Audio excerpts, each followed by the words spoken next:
I'll post it on Facebook too so we can share it. Okay, we're about to go.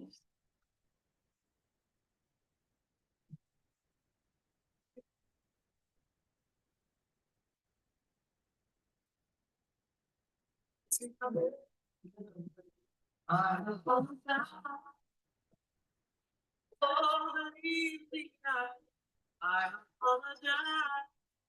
Honest. Because I know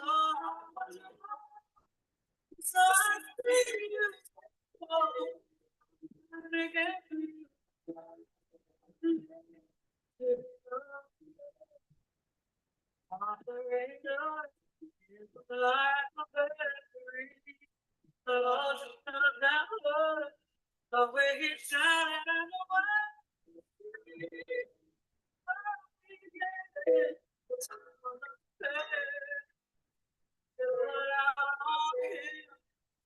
because he was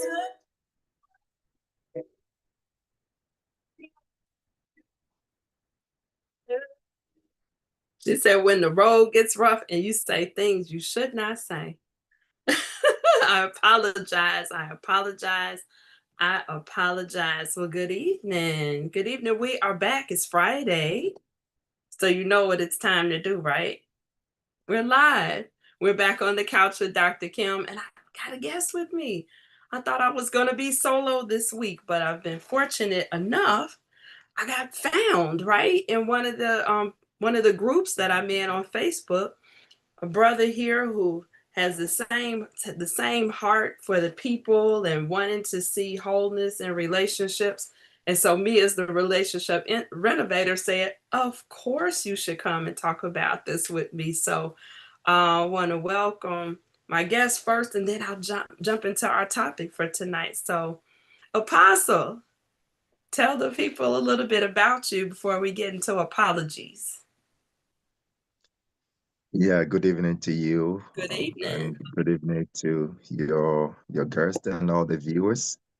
Thank you very much for having me.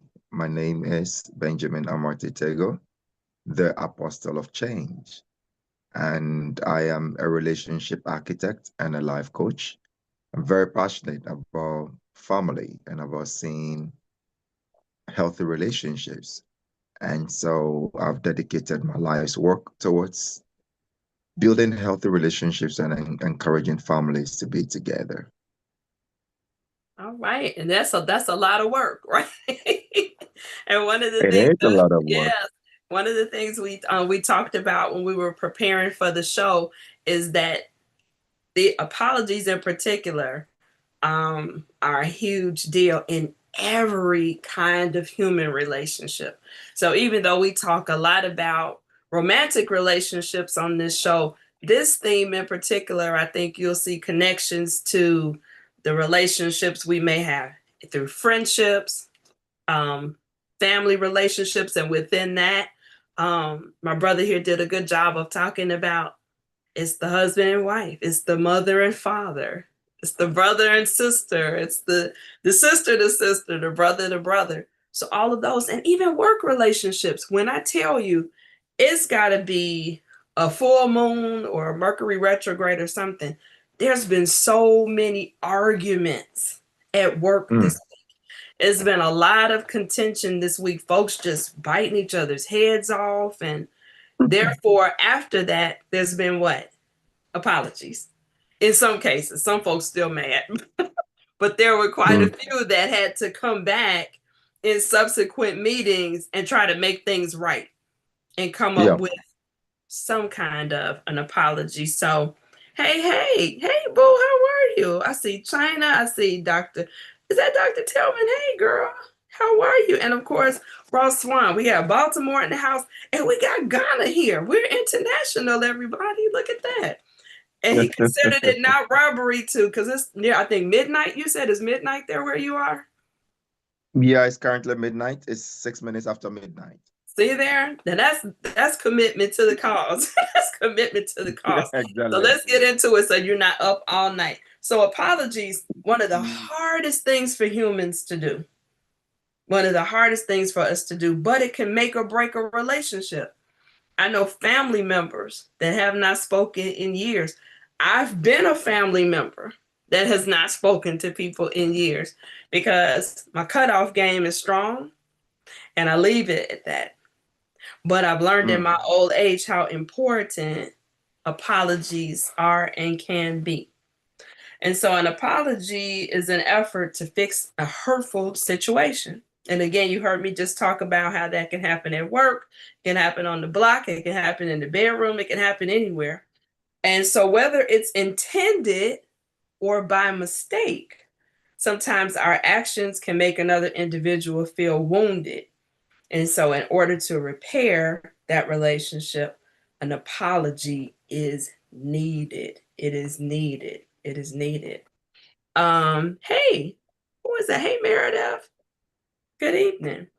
So you want to say anything before I dig into the defining an apology and why it's important to apologize?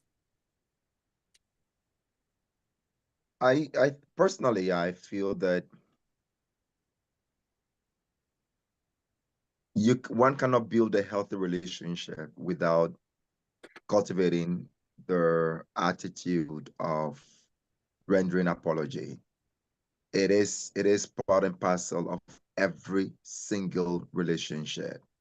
And I would want to qualify to say that when we speak about relationships, we're not just settling on romantic relationships, but we're talking about relationships in general, cut across.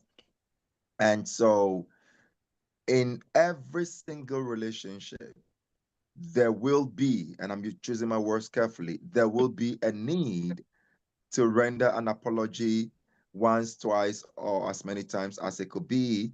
And the reason is very simple. As human beings, we're not perfect. Mm-hmm. As long as we're not perfect, we will make mistakes deliberately or undeliberately. We will make mistakes. And once we make mistakes, apology has to come in. And in the absence of apology, we may not be able to sustain healthy relationships. That part. That part. And so it's a skill. It really is a skill. So we're going to talk about tonight why you should, the kinds of apologies, right? How to deliver Yeah. them, how to accept them. Because it takes a lot of courage to give an apology. And sometimes people are like, I don't even know what to do with that. And so Yeah. the apology could be given and the relationship still not be salvaged because you can't receive the apology. And then last, I said what to do after the apology is given and is accepted. So this comes up a lot too in the classroom. I just wanted to throw this in because, and I want to see what you say about this. We haven't talked about this, but this has happened a couple of times this week. For those of you who know, vocationally, I'm an early childhood professor. So I spend a lot of time in classrooms with kids between 3 years old and 7. And so you have a lot of incidences of not sharing, not taking turns, um, crossing boundaries. And so when one child is upset, right, they've been wounded, they've been offended, what do the grown-ups do? They jump in and they say sorry. Say sorry. Tell them you're sorry. Apologize. And in my advanced years, I'm starting to feel that that's wrong. I'm starting to feel that that's wrong to make a child apologize.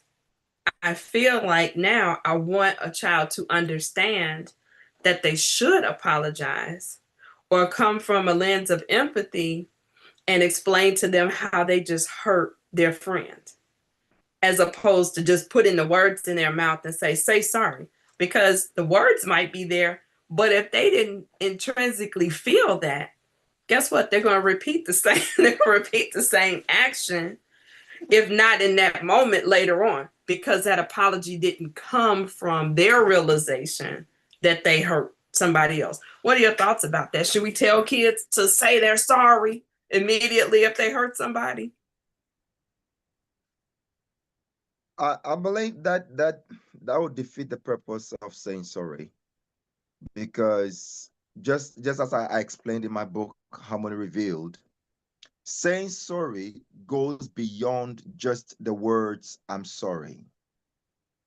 It is it is it is an intricate, or it's a very complicated process which involves various steps that one would have to go through before the words "I'm sorry." And so once someone doesn't go through the processes and the stages that is required before the two words "I'm sorry," it becomes what I would call hollow apology. Yeah. I'm saying sorry because I have to say sorry, not Yep. because I am sorry. Because before you render an apology, you first have to be sorry for what you have done. And Exactly. before you can be sorry for what you have done, there are stages and processes you need to go through. First, as the individual, because you cannot express remorse without empathy. That part. Yep. Yep.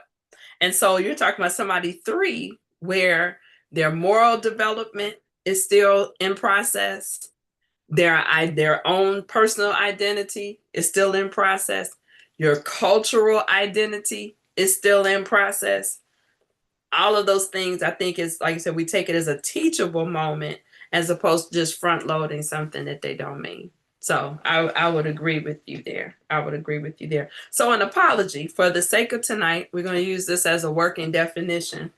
An apology is the act of declaring one's regret, to use my brother's word here, remorse, or sorrow for having insulted, failed, injured, harmed, or wronged another individual. Some apologies can be interpersonal, between individuals, between friends, family members, colleagues, lovers, neighbors. We didn't even talk about neighbors. And this definition even said strangers. Isn't that something? So even people that we don't know on the street, if we bump into them or take a parking space. I just saw a post, I promise you, before I logged on here, where somebody left a note on somebody's car. This was right here in my neighborhood. Left a note on somebody's car. They were so upset that that person took the parking space. They found an envelope in their car and write a message on it. I hope you enjoy the parking space. It was something. I was like, really? You had time today? I'm wondering if that person is going to get an apology when they come out of the store. But I'm telling you, people are, it's something with the weather. Folks are upset about things. So why is it important? We heard Apostle already talk about it's the glue for relationships, right? It's the only way for you to be able to sustain a relationship for any length of time, is if you're willing to accept, right, that you have hurt a person, even if you didn't intend to. Why is it hard? It's hard because you have to admit what? You're wrong. You have to admit you're wrong.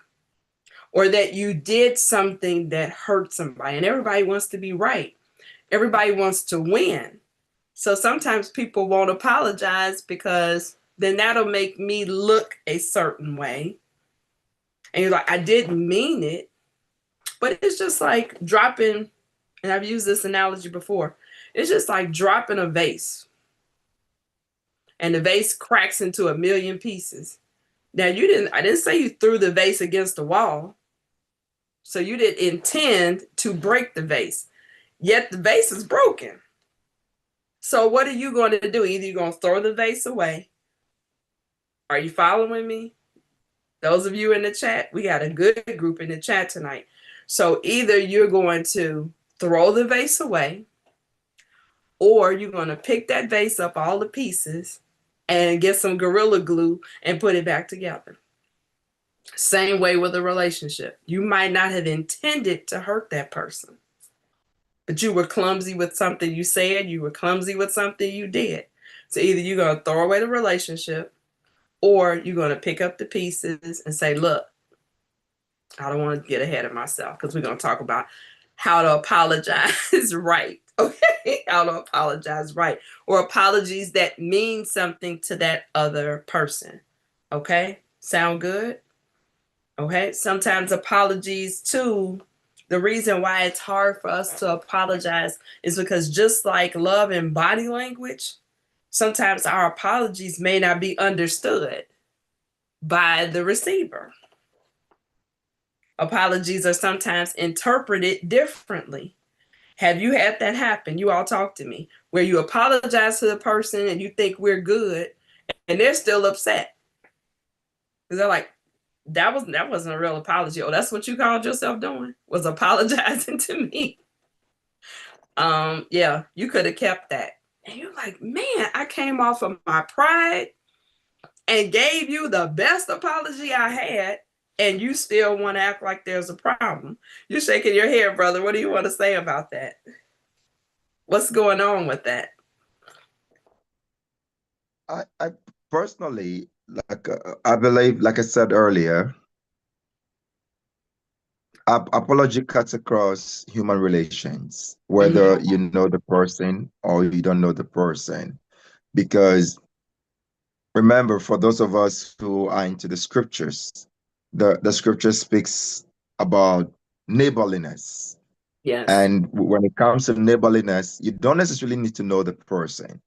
But once you have offended the person knowingly or unknowingly, apology is expected because it's an emotional thing, basically. There's one question I've been asking myself, and I've been interrogating it for some time. The what is the real need Mm-hmm. for me to receive an apology? What does it really do to me? Mm-hmm. Because you have offended me, you've gone your way, or whatever it is. But why is it so important for me to receive an apology? Then I realized that one of the things I've come across so far is that I need an apology from you so that I feel that I am safe with you. There you go. There you go. And I cannot feel safe with you if I cannot trust you. Hmm. So the apology is to say to me that whatever you did was not intended to come out the way it came out. It was not intentional. It was not something that you calculated and did. And so the apology gives me the assurance that I can still continue to trust you and that you don't have the intention to hurt me. You don't have the intention to make me feel bad. And so whatever happened was just an oversight. It was just a mistake. And this is one of the cardinal needs for apology that I believe a lot of people don't realize. Because I am with you, whatever relationship it is. Even if we just met on the street and we are walking towards a particular destination, I need to trust you that you're not going to heckle me on the way. Mm-hmm. Mm-hmm. And to establish that trust, if if you mistakenly trip me, the apology is needed for me to know that you tripped me by mistake and not deliberate. Because once it's deliberate, it means that I need to put my guards up. I need to now Mm-hmm. put up my fences. I need to now get my own security. But once it's not deliberate, then I can comfortably let down my guards because I know that you are not in to hurt me. And so apology is very crucial. Apology is crucial for every relationship to survive. It is crucial. As long as we remain human.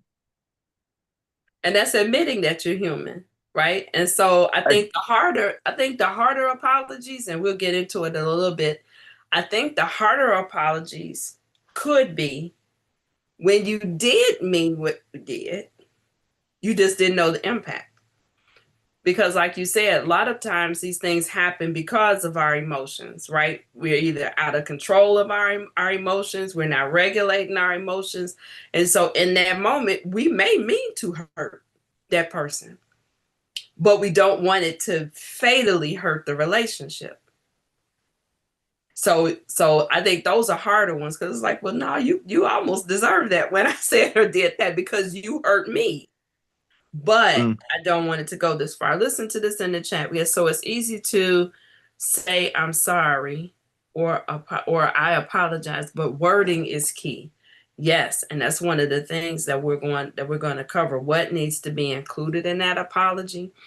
And then someone else is saying the apology means you realize and care enough about me and how I felt in the moment. A sincere apology, that is. Absolutely. The relationship is more important than my pride.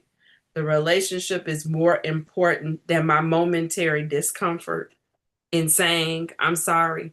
The relationship is more important. So that's love, right? When you're more concerned about another person than yourself, and again, that goes across the different types of love, brotherly love, right? Again, the eros, the romantic love, agape love, which supersedes all, right? Which is a spiritual love.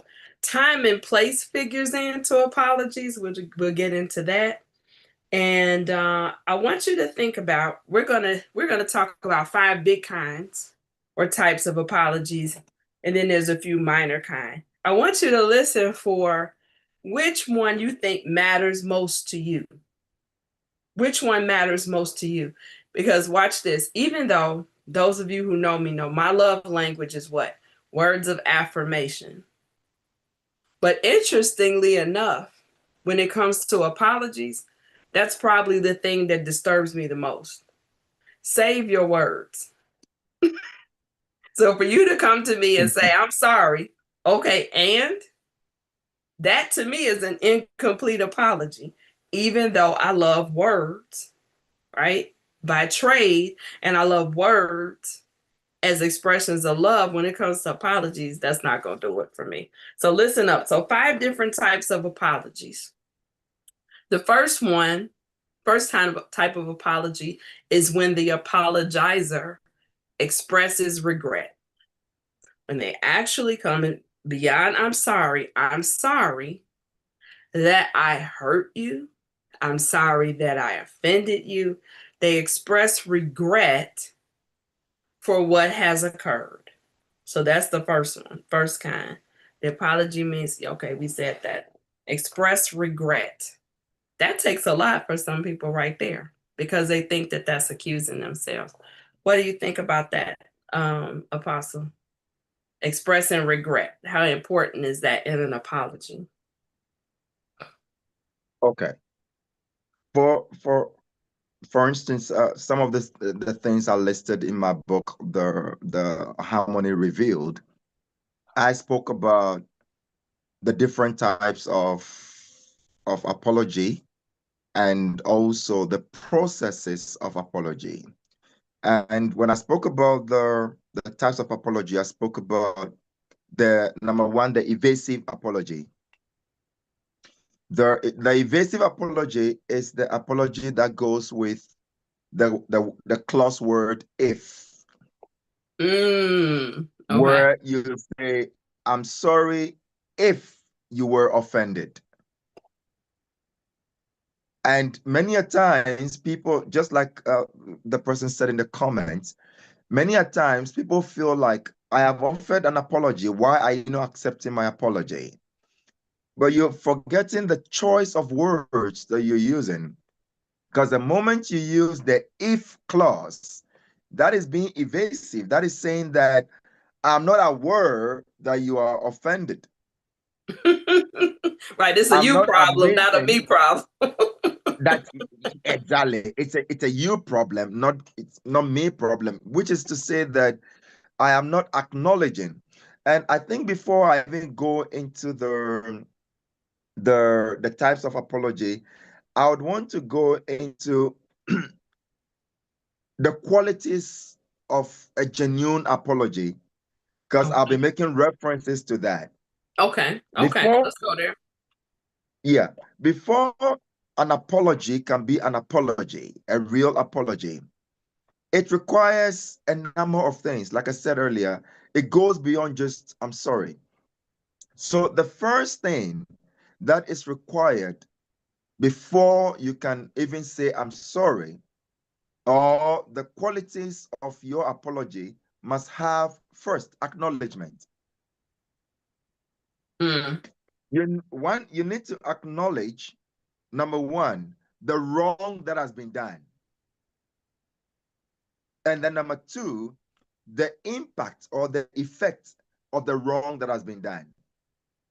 Because whether it's a mistake or not, the person is offended because a wrong has been done, or a perception of wrong has been done. And once there's the perception or the reality, you first need to acknowledge that kind of wrong. Example, before you render an apology, if you let's say you were late. Once you acknowledge that you are late, your apology goes like, I'm sorry, I'm late, and that you waited for me for so long. This statement has, number one, the acknowledgement that I am late. So it first deals with me before the you. That's good. And then now I acknowledge the effect that it had on you. You've been waiting for me because I am late. So that's the acknowledgement. Then number two, you also have accountability. You cannot apologize if you cannot take accountability. You are not accountable, or you cannot take responsibility for your actions. That's good. So an apology, a genuine apology, must have accountability. With the statement I just made, I'm sorry I'm late and kept you waiting. That is me taking accountability of my actions and taking responsibility of my actions. I am late. I'm not making excuses. And that, so we'll get there when we talk about the types of apology. And so you also need that. For me not to talk too much, I'm just going to go quickly. No, you're good. on all You're of them. good. Yeah. Then we have the acceptance of the consequences of the wrong that has been done. If you're not ready to accept the consequences of the wrong that you have done, then you're not sorry yet. Because as I said earlier, you first need to feel sorry before you render the sorry apology. If you are not sorry, you cannot render a genuine apology. And for you to feel sorry first, you need this element. You need this element because it will come out on how you express the apology. Yep. And then you have, we come to the reasons why it is difficult to apologize. I'm not going to that yet, but I'm talking about the qualities of I'm saying sorry. You need a lot of courage to render an apology. And why do you need courage to render an apology? Because an apology is very funny. It's a blend of vulnerability and strength. Yep. Definitely the vulnerable part. Strong. Yes, being strong and vulnerable at the same time. Because it takes a lot of courage to render an apology. At the same time, it takes vulnerability to render an apology. Because for you to render an apology, you have to let down your guards, your pride, your ego, your being. That is the vulnerability. And it's not easy. It's not. But sometimes, watch this. Sometimes it takes the vulnerability and courage to accept the apology too. Because if you hurt me and I accept your apology, then that means what? That's I'm giving up the one weapon I may have had to avenge the hurt. So I don't know. Am I ready? Am I ready to forgive you or accept your apology and let you off the hook? I'm just saying that sometimes is the mentality of the receiver. And then when you talk about the consequences as well, I think the average person has the expectation that when I offer this apology, everything's going to be good now. And we're going to go right back to the way we were and not understand that this could go a number of ways. That person could accept the apology and everything is amended. That person could accept their apology and then create some new boundaries to be proactive about that same offense happening again. Or that person could say, I accept your apology, but I no longer want you in my space. Then that way we don't ever have to worry. And so I think that's the consideration. That's really strong what you just said, is that I have to be willing, or should have in my mind, when I offer an apology, that that person has the right and the privilege and the control to accept it and do what they want to do with that. And we have to accept that, instead of just thinking, okay, well, I'm ready for, to have you back and to get you back, and this is what you should happen. Absolutely. Is the accountability piece. I'm so glad you brought that in. And so that overlaps into some of these types. So the expressing regret. Another type of apology is accepting the responsibility, as you said. So being accountable for what you did. And I think that's a great way to front load it, right? Start with yourself. Talk about the elephant in the room.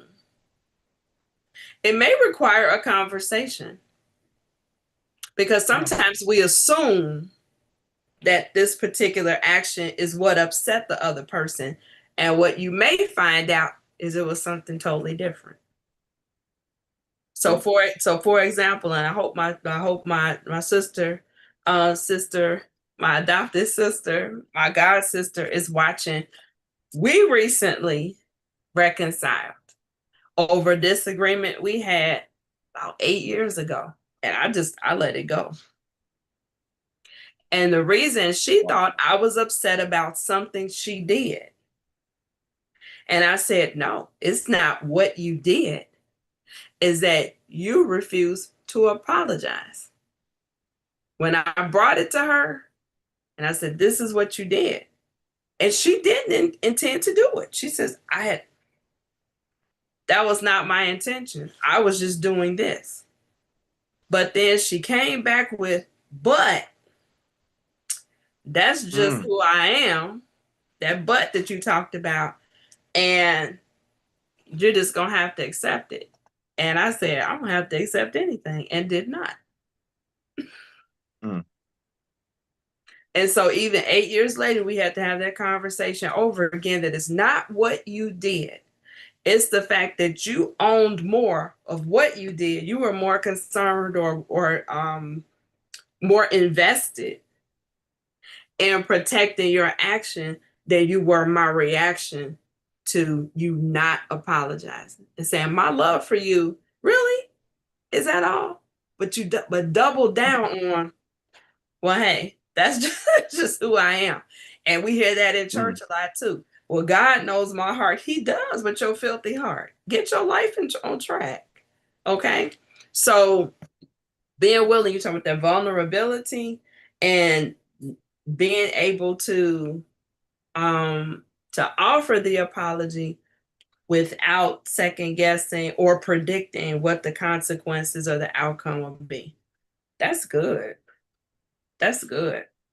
Then moving into the next part is making restitution. And you touched on that a little bit too. Be prepared to offer something in exchange or in addition to your apology. I'm sorry, and this is what I can promise you moving forward. I'm going to be careful with my words. Or to use the brother's example, I'm going to work on being on time. I'm going to set an alarm clock so I don't have you waiting out in the parking lot for me. Because 9 out of 10, if somebody got that mad about you being late, it's become a bad habit. It's become a real bad habit. You just haven't considered their feelings. But think about, which means also you can't just apologize on the fly. Or if we're talking about a quality apology, you need to think about that. So, how can I back this apology up? What am I now willing to do to secure? There's that word safety and security again, to secure that this offense will not further erode this relationship. So, making restitution, all of that is part of repenting genuinely.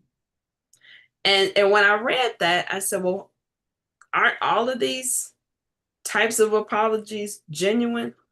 I think probably the most genuine, and I want to hear what you have to say about this. I think the most genuine apologies are sometimes when you don't know what you did, but you said, whatever I did, please tell me so I won't do it again, because I don't ever want you to feel like you're feeling, or I don't want to live in a world where you're not a part of it. Aren't those some powerful words? Again, saying, you are more important to me than my pride, than a scorecard. Don't have me get into 1 Corinthians 13, right? Love keeps no record of wrongs. So you are more important than all of those things. I don't know what I did, but I know you're hurt, and I don't want you to be hurt anymore. That to me is probably the most genuine of all apologies. Maybe you don't know. Now, if you do and you playing games, shame on you. But I think there's sometimes you just don't know what you did. You replay the tape in your head and it went south really fast, and you're like, what in the world? And what you might find out when you make that kind of apology, that person may tell you it didn't have anything to do with you, but the headspace they were in at that particular time, their heart posture at that time, couldn't process what you were saying or not saying. What's your thoughts about that? What about when you don't know what you did? I believe, just as I wrote in my book, an apology is not an apology if you don't acknowledge what you have done. Okay. And Okay. so when you don't know what you have done, that is where the acknowledgement comes in, because for you to acknowledge, there has to be a conversation. If you don't know what you have done, you need to ask what you have done. Okay. So could that And open? then Couldn't after, that start the conversation? Couldn't that open the door? exactly. Yes. Okay. So Okay. let's say, for example, I can see you're offended. I can see you're angry. Is there something I've done that has made you angry? What exactly have I done to offend you? And then you now give the person room to express what has offended them, to bring you to light. Once they have brought you to light, then you can acknowledge. Because a blanket apology, which is another type of apology which I haven't gone into. So remember, I spoke about the hollow apology. Mm-hmm. The hollow Mm-hmm. apology, like the children example, where I'm saying sorry because I have to say sorry. Mm-hmm. And that is where I don't even know what I've done, but because I have to say sorry, I'm saying sorry. That is a hollow apology, and that cannot change a person's mind, and that cannot warrant forgiveness. Because for a person to feel that you are showing remorse, the person needs to know that you know what you have done and the harm that what you have done has caused. That is why if you don't know what you have done, you need to request for that information. Once you have the information, then you need to acknowledge that yes, you did it. And once you acknowledge, then you acknowledge the pain that it has caused. Like in my example, I'm sorry I'm late. I have acknowledged that I'm late. And then keeping you waiting, acknowledge the harm that it has caused on you. And then you go further, like you said, restitution, where you say, I'll do my best not to come late again, which is now giving assurance that whatever happened, what I'm acknowledging, will not repeat again, so that you will not go through the pain that you've gone through. That That's it. comes the Not for me. assurance. At least not Yes. for me. Right. And then after the assurance is what you spoke about, which I was waiting for us to get there, is a commitment. Yeah. Yep. Because it's not enough for you to apologize. It's not enough for you to assure the person that it will not repeat again by whatever promise you made. But now there has to be the commitment to the assurance, and then a commitment to the promise. And that is where a genuine apology is felt. But if you just say sorry, or you go through all these levels, you exercise the humility and all, and yet Mhm. there's no commitment for for a repeat not to happen, then you are not sorry. Because once you are sorry, which includes empathy, you make sure that you commit to not repeating that offense again. That part. That part. That part. And so, like you said about the story with your goddaughter, where she uses the word but. In Hmm. in in in in my book, I spoke about the qualifying apology. That is a qualifying apology. Hmm. I'm sorry, but But it still shows that you're not sorry, because you are now qualifying and trying to justify what you have done, which also defeats the number one principle of acknowledgement of the pain and the hurt. The moment you qualify your apology, it means that you are not acknowledging yep. You're actually what you've done. discounting. You're actually discounting what they said. Exactly. But But it's exactly. like whatever, So right? exactly. So you are not acknowledging what you have done, and you're not acknowledging the pain, Yep. because you are qualifying what you have done. So the first one I spoke about earlier was the evasive apology, where you use the word if. Then you have the qualifying apology, where you use the word but. And then you have the detached apology, where you use the word you. I'm Oh, sorry you feel that way. oh, that's the word. Oh my gosh, that one gets on my nerves. Because again, that's Exactly. deflecting, right? That's deflecting. It's That a is you problem. deflecting. It's a Yes. you problem. It's a So, you problem, because uh-huh. I'm detaching myself from the problem. It's not my fault. It's your fault you feel that way. That is a detached apology. So I detach myself from Yep. the whole thing and makes it a you problem and not a me problem. So the moment you use the word you You. and not the word I, you defeat the purpose of I'm sorry. Then you have the blame apology. Ooh. The blame apology is I'm sorry it was. So, oh, I'm sorry I'm late, but it's the traffic. Mm-hmm. The blame apology. I'm still Mm-hmm. not accepting, number one, the acknowledgement. I'm still not acknowledging that it's my problem, it's my fault, and I'm still not acknowledging the pain. I'm trying to shift the blame. Remember, Mm-hmm. I spoke about the stages it has to go through, the accountability and the responsibility. The moment an apology lacks accountability and responsibility, you force the person not to forgive you genuinely. Yep. Yep. Because it's just words. Now you're just saying something. And it feels very Yeah, transactional, right? So you're doing this exactly. just because you want access to me for whatever reason. Because it makes you feel better. You need something from me. You're trying to save face. So I'm just going to say something to break down the wall and get you to talk to me. But it does not really mean that I am repentant. And I'm definitely going to bring that in a minute. Repentant about what has happened. Mm, And repentance brings in that other aspect that you're talking about, and that's the change in behavior. mm, I'm turning around from what I did before. So not just saying I'm sorry, not just saying I won't do it anymore, but the commitment, there's that word again, to change my behavior. whether I think it makes sense or not. And I think that's the big one, especially in romantic relationships, and I'll say even with parents and children. I see this a lot. It's like all I said was, when I was growing up, my parents said way worse than that to me, and you're all upset because I said that. Yeah, they are. They're not you, and you're not your parents.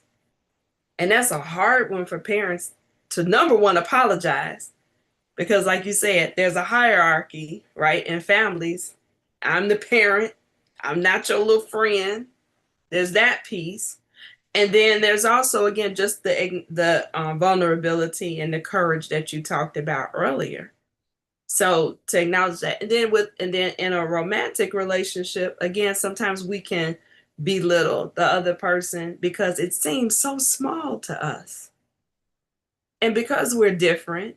We talk about the yin and the yangs and balance and complementary angles. Well, that person isn't you. So those things that are big for them, 9 out of 10 are going to be small for you, and vice versa. So not the buts and not the discounting and all of those things, but say, even though it doesn't mean anything to me, I'm going to do it because what, you matter. I'll give you an example, and we're going to go on. I think you have one or two more of the qualities of the apologies. I had a guy I was dating. He had a problem with the word, what was it, boy. He had a problem with the word boy. And he was like, please don't call me boy. That just does something to me. Mm. The word boy? Now, that's my word. Boy, bye. Boy, please. Boy, for real. And so it slipped out a couple times. And he just started turning colors. He was a real fair guy. So he's just turning red. He's turning purple. I'm like, what's going on? He's like, that word. I told you that just, for me as a black man being called a boy, I can't do it. I need you to pull that back. And I said, oh, he's serious about it. I thought it was just a small dislike. Mm. And he said it ripped him to his core. So I said, I'm very sorry. I didn't realize that it did that to you. So I'm going to be intentional about not saying boy when I'm in conversation with you. And so that's an example. I was like, one word? I'm not cursing you out. I'm not calling you out of your name. It can't be that serious, but it was for him. It was for him. And so even, moving from dating into friendship, I never forgot that. And I remember acknowledging that one time. And he was like, wow, you really hurt me. He said, because a lot of people never took that seriously. And I respected and appreciated that you went out of your way to make sure that I didn't feel bad. So this is real stuff. What else you got? What else you got about the qualities of a genuine apology? Indeed, and that is why one of the cardinal qualities of an apology is empathy. Mm-hmm. Empathy is simply me acknowledging how you feel about a particular situation, Mm-hmm. me putting myself in your shoes. I give the example of I was saying to someone recently that in my latest book that I'm working on, which is the volume 2 of the book I published recently, which is maybe we need to rethink what love is. That is one of my latest books. Oh. And the volume 1 of that book is the fantasy we were sold. And so I'm working on the volume 2, which is unconditional love versus conditional love. And in one of the passages that I wrote, and when I do self-publishing, so in trying to review something I wrote in there stood up to me again. And it is that the argument and debate that comes from the 6 and 9 analogy, where I'm standing on the east wing and I can see a 6. You are standing on the west wing and you can see a 9. Mm. And we are now arguing about whether it's a 6 or a 9. So we are both right at the same time, but wrong at the same time. Yep. Yep. And so for me to understand why you see a 9, I'll need to get out of my comfort zone. I'll need to get out of my shoes. I'll need to move from my east wing and come to the west wing That part. so that I can see things from your perspective. Your perspective, So your point once of I view. get to the west wing, then I'm like, oh, now I understand why it's a 9, because from your side, it's actually a 9. So you are not wrong after all. It Mm-hmm. seizes the argument, it brings togetherness, it brings understanding. But as long as I'm not willing to move to the west wing and I Mm-hmm. remain at the east wing, and as long as you're not willing to move to the east wing and you want to remain at the west wing, then we cannot see eye to eye. We And cannot. this is one of the pivotal reasons why people separate. Empathy. Big one, a big one. Empathy, You, not willing to see. And yes. another way of looking at that, and I've used this in coaching. I don't do counseling, but I do coaching, and that is looking at the Trinity in that way in a relationship. Mm, We talk about that, oh, it's God and it's you and it's me. So if it's God and it's you and it's me, then where are we on this triangle? We're on this side together. And also in that triangle, to think about you and me and whatever problem we're experiencing. So let's stand over here and look at the problem over there and talk about that problem. Not that you're yeah. the problem, right? Or I'm the problem. But let's both look at the problem and talk about how you see it and how you see it, and it come to some meeting of the minds. So that perspective means a lot. And again, that goes back to that same messaging, the empathy, as well as I value this relationship. I value this space more than I value being right or being comfortable. And that's the biggest piece. How about requesting forgiveness? Because we're almost out of time, and I want to get into before we leave, um, the delivery of the delivery of the apologies, and then also how to accept them, right? How to move forward and accept them. So, requesting forgiveness, requesting forgiveness. Again, not taking for granted that I've delivered this apology and you're going to forgive me. Ask for the forgiveness. Ask for the forgiveness. I hope that you will be able to forgive how I made you feel. I hope that, and I heard this word earlier from Apostle, I hope that you'll be able to trust me again in that space, that I won't hurt you.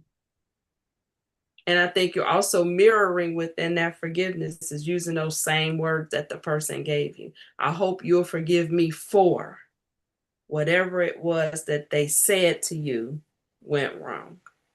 So it's part of that mirroring, part of acknowledgement, part of accountability, all of that rolled up in one. What do you want to say about the asking for forgiveness?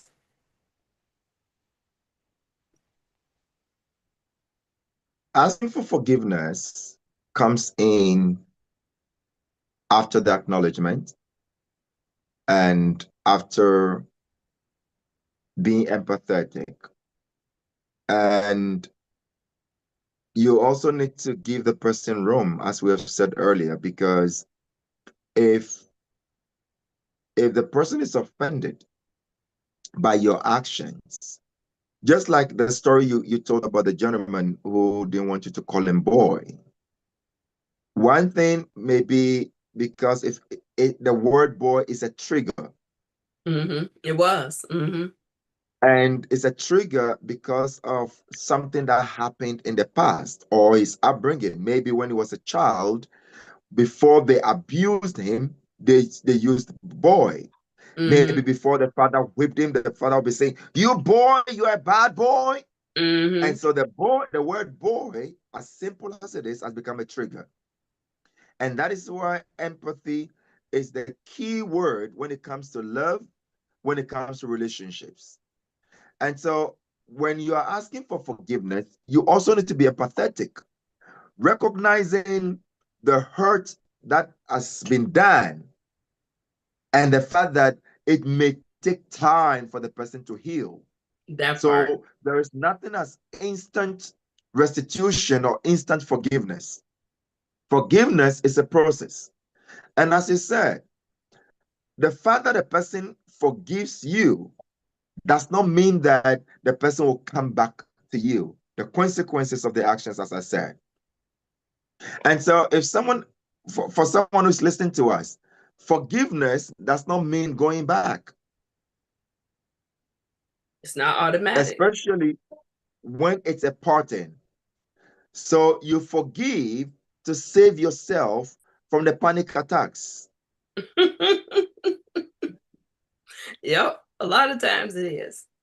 Yep. Because if you don't forgive the person, anytime you hear the person's name, you get a panic attack. Or having to answer Your to other heart start people, beating fast. what happened to so and so? Aren't you all still friends? Or where's so and so? I don't see them anymore. Usually when I come over here, you. Exactly. So forgiveness is for your own good. A lot Because of I always give this scenario that when you don't forgive someone, they take away your joy. They have control over you. They have power over you. Because let me give this scenario, and I'm gonna shut up, like I always say. You you are at a party and you are dancing your head off, or you're happy, you're excited, you've seen friends, and you're shaking and all that. You're having fun, and then Mm-hmm. all of a sudden you see this person. Immediately you see the person, your mood changes, Yep. your attitude changes, Whole shift. Yep.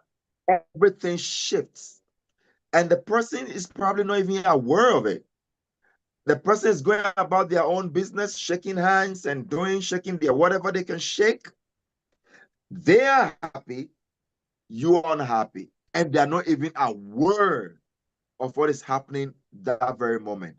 That is the power the person has over you. And so Mm-hmm. forgiving somebody, it's for your own good and it's your responsibility. However, when I offend you and I'm requesting for forgiveness, I need to make sure that I put everything in place to make it easier for you to forgive me. Yes. Yes. Because forgiving is not also easy. In as much as I It speak is about not. the fact that the person has power over you, it's not easy to feel that the person you trusted cannot be trusted again. It's not an easy feeling.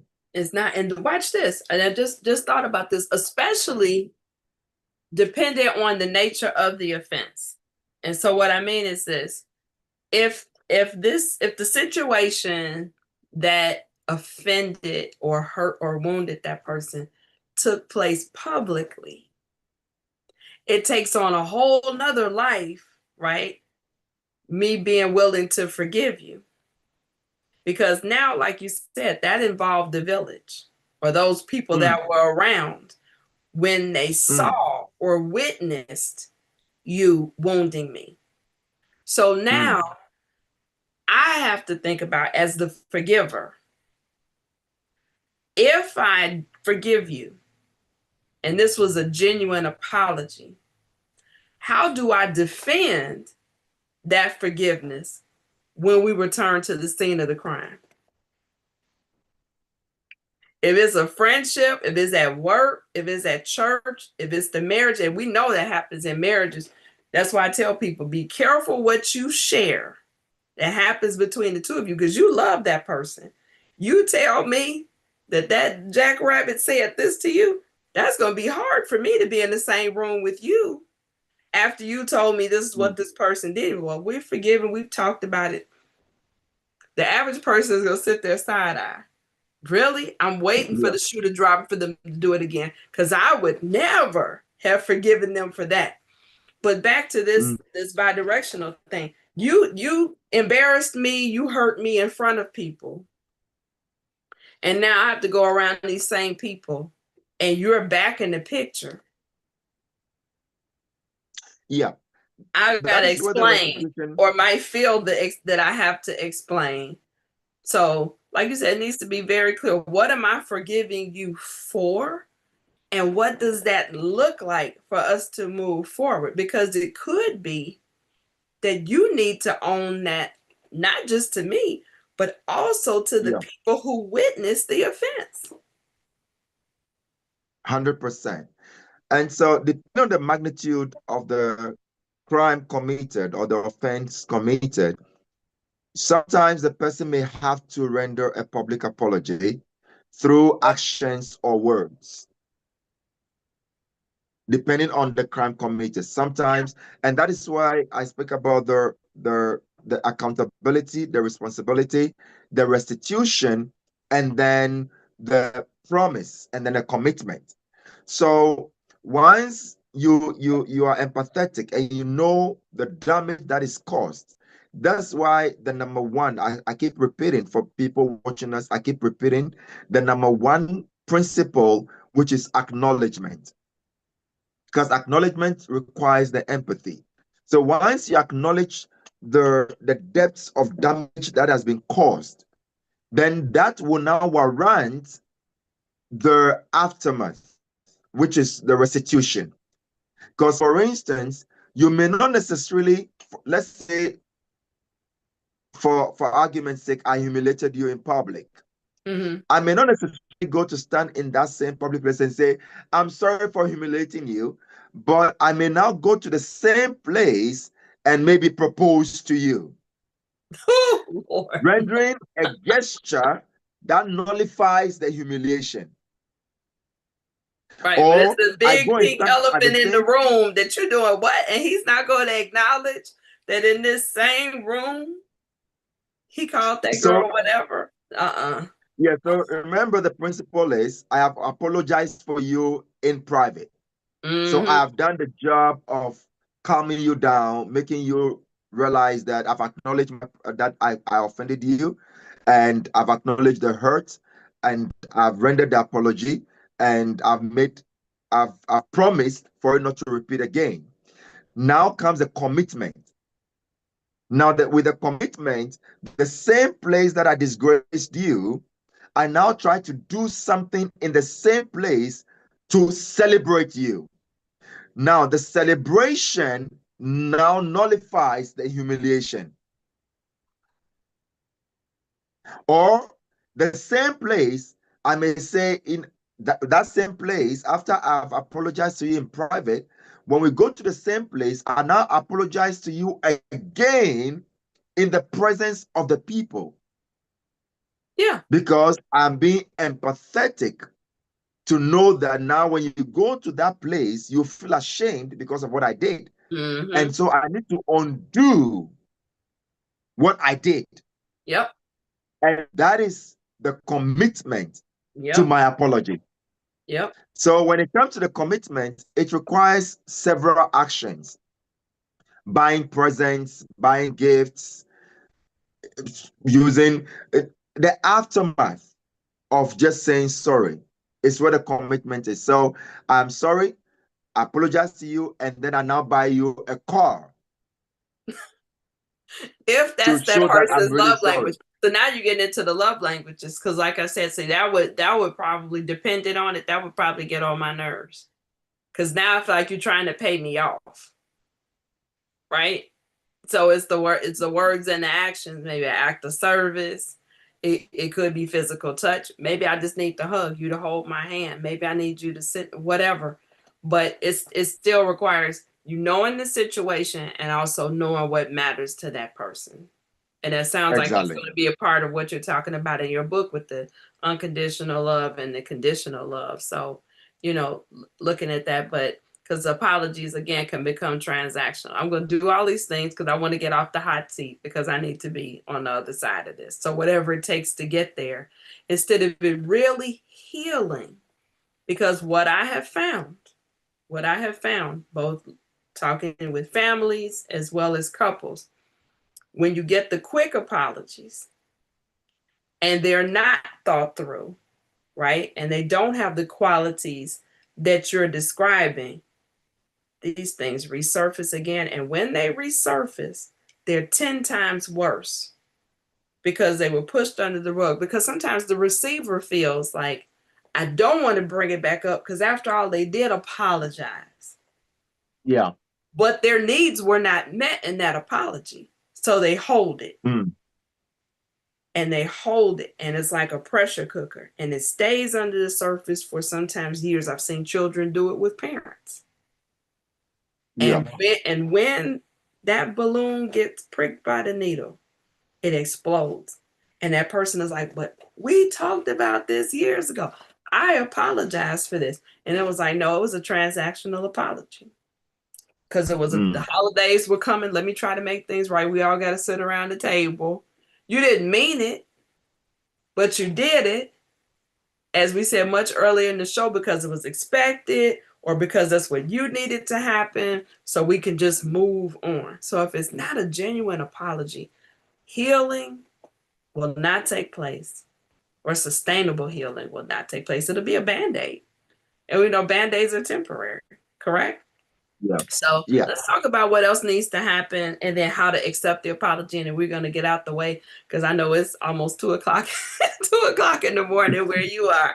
So the first thing you want to do when you are considering apologizing, you've composed the qualities of an apology that my guest and author have described so eloquently. You want to be prompt about the apology. I think we sit in spaces way too long. We need to be prompt about the apology. And I've been guilty of it. I just told you, right? About a situation that I was in. You want to make sure that you're being clear and be direct. So it does take a moment for you to put your thoughts together and make sure you're not beating around the bush. Well, I think, no, this is what happened. This is what I'm sorry about. This is what I hope will be the outcome of this. We talked about it earlier, so I'm going to emphasize it again. Acknowledge the impact. That's got to be a part of the apology. You've got to acknowledge what that incident did to that person, how they experienced it, regardless of your memory of it. Promise action. Make sure it's deliverable.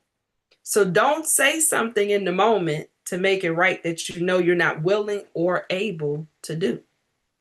So think about a promise, how you outline how you're going to follow through on that to prevent reoccurrence. And keep it focused. Keep it focused. Don't apologize for too many things at once. Make sure you're staying specific. So sometimes people turn it into a confessional. You talk to and let's deal with this thing. And by opening that up, there might be an opportunity, right, to deal with some of those other things that have happened in the past. But in that moment, so there is clarity. Stay there, be clear, but be direct, acknowledge the impact and promise action. Now, if you're on the receiving end, this is something I want you to think about. At a minimum, acknowledge the effort. Because it took a lot. It took a lot for that person to even come to you. And hopefully, and we didn't say this, hopefully these apologies are verbal. I see a lot of times people trying to text apologies and write letters and cards, and those are great. But the delivery, particularly if it happened verbally, these need to be verbal. And this is kind of what I'm picking up on. But acknowledge the effort. Even if it is a text message, it still requires, again, a person to be vulnerable and to let their ego down to approach you. Express your feelings. Please do it in a productive way. So let's just say you're not ready to accept the apology. You can say that. I appreciate you apologizing to me in this moment. I need a moment to process this, or this really hurt me bad. I'm not sure if I can, but set some boundaries. I need a moment to process this, or I hear you and I'm glad that you gave me this apology.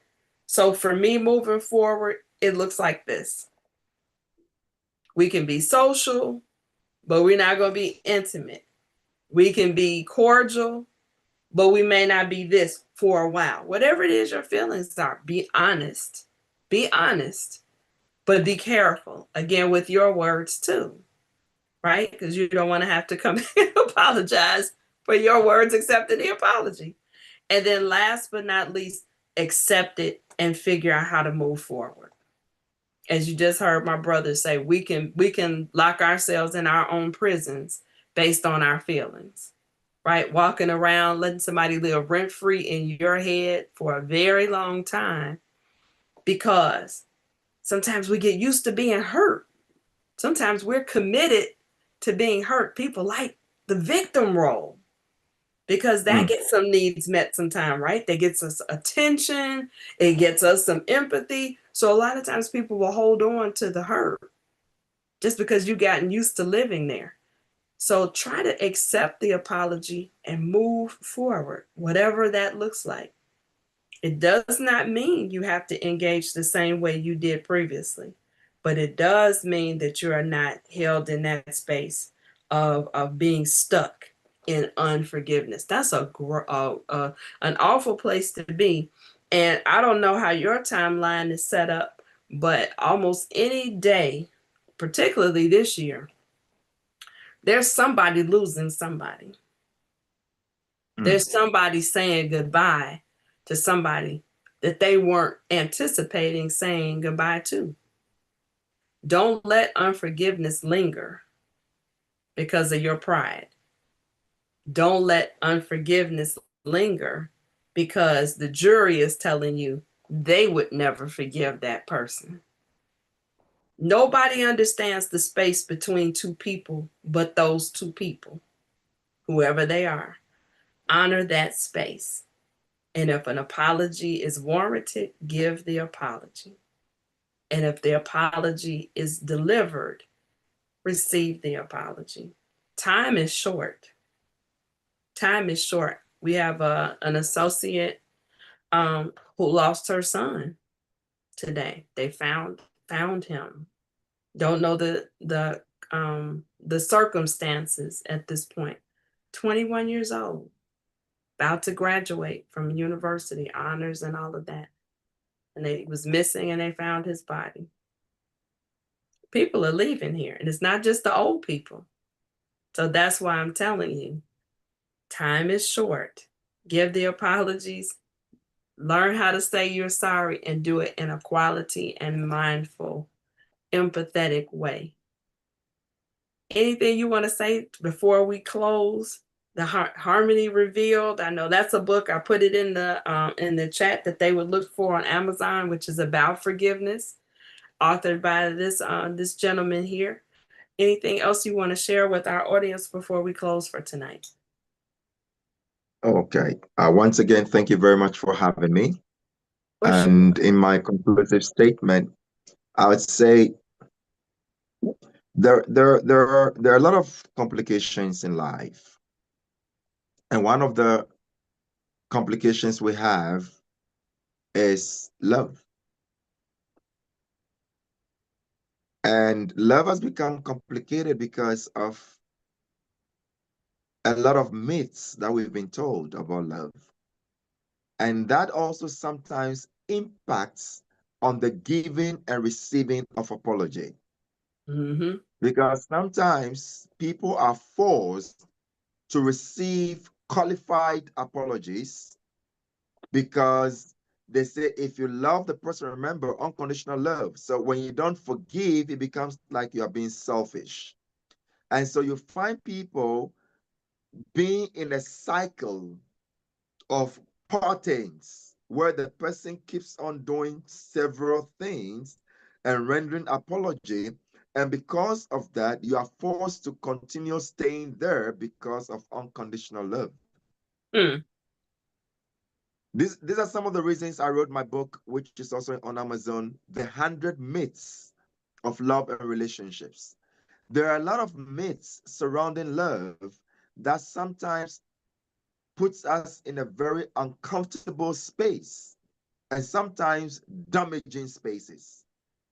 And so for you to receive an apology, as I've said before, receiving an apology does not necessarily mean that you should go back to the situation.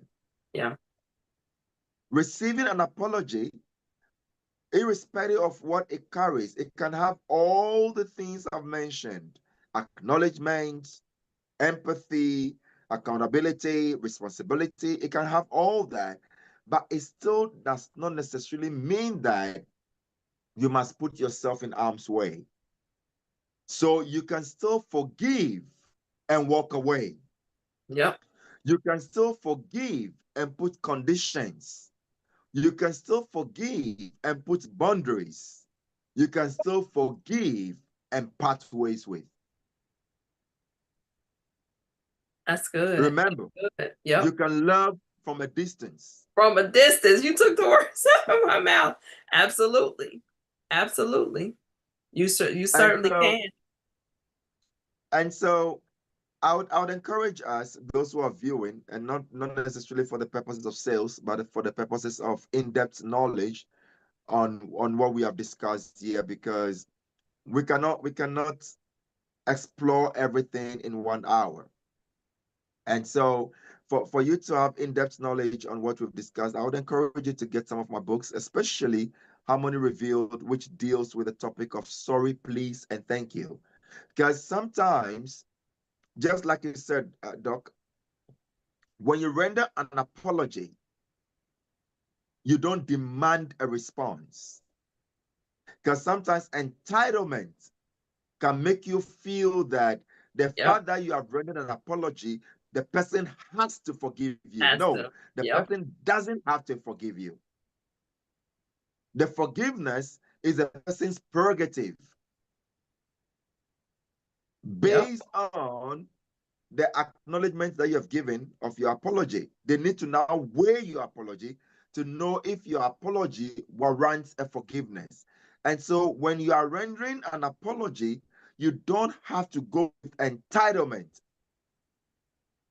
You have to go with humility. That's right. Right. And like I said, Because, and accept what their form of forgiveness looks like. Like you said, exactly, the timing of it, and like I said, how it's going to be, like, so what those boundaries may or may not be. Absolutely. Well, I exactly. want to thank you. Want to thank you for joining me. I thought I was going to be flying solo, so I'm glad.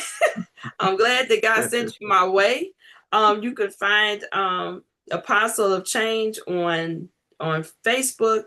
His Facebook handles Benjamin Amarte Tago. Did I say it right? I Yeah, you tried. did. I tried really Yes, you hard. did. You did well. Okay. Yeah. And he shared with you some of the titles that you could find on Amazon: Harmony Revealed, The 100 Myths of Love, which I definitely want to look at, and many more. And what's the one you said you have coming out next? The Love is I also have Maybe We Need to Rethink What Love Is. Volume We 1 need is to also on rethink what Amazon. love is. We definitely do. And as Yeah. soon as you said that, I thought about a movie that came out in the 70s that taught everybody that saying that love means never having to say you're sorry. And so you have a whole Oh, wow. generation of people. Yeah, that was Love Story. It came out in 70. Love is never having to say you're sorry. And so they mistaught a whole generation of people. So thank you. Thank you all in the chat for joining us. We need to talk more about this. As you said, this is the foundation of relationships. Relationships are the foundation of society. And so we're committed to that. my brother there in Ghana and me here in the United States, definitely in the Midwest. So thank you for another night of joining me on Friday on the couch with Dr. Kim. I hope to see you next week. Next week, I think we're talking about relationship patterns that we want to break. I think that's where we're going next week. So if you know somebody that needs to listen to that, we'll be right here. Same bad time, same bad channel. Well, I'll be here. I think Benjamin will be asleep. The apostle will be asleep. But I'll be here. You can find me on Facebook on the couch with Dr. Kim. If you're a lady, you can welcome to join our group, Love and Life According to Dr. Kim, where we talk about everything concerning love and relationships 24/7. The party never stops. If you are interested in life coaching or relationship coaching, you should also DM me on the couch with Dr. Kim on Facebook or on Instagram. I'd love to have a conversation with you. So until next week, you all have a good weekend, and see you next time. Thanks for your time and attention. Good night, Apostle. Thanks again. Good night, chat. Good night.